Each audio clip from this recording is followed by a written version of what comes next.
Hi everyone, welcome back to my channel.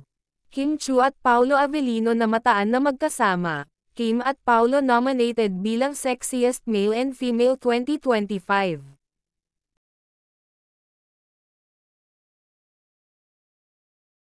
Namataan si Kim Chu at Paolo Avellino na magkasama. Mukhang nasa mall na naman ang dalawa, kung saan ay makikita ang dalawa na pareho ang kulay ng kanilang damit. Makikita naman ang dalawa sa isang sasakyan kung saan ay kapareho ang suot ng dalawa sa larawan at sa naturang video. May isang larawan naman ni Kimi at Paolo na sobrang sweet at ang saya nilang tingnan, mukhang nag-enjoy sila sa kanilang pinag-uusapan. At hindi lang yan dahil pinasilip din ng ka-team ni Kimi habang sila ay nag-taping.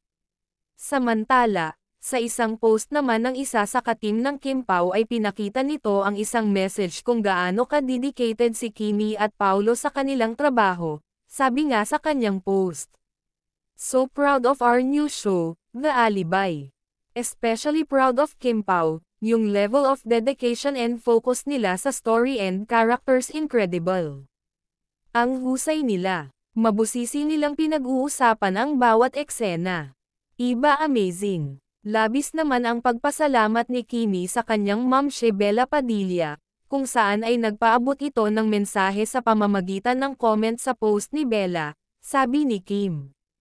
Thank you moms, imagine na sobrang busy mo, you'd go this far, grabe, gulat talaga ako.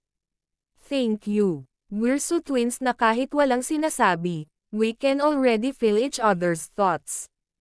Our friendship may be low-key, but it's pure quality.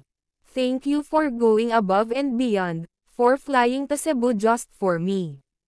I wish I could give back every bit of time and effort you've given. Nahihiya talaga ako, moms, but babawi ako, pag okay na. I love you, my Taurian twin.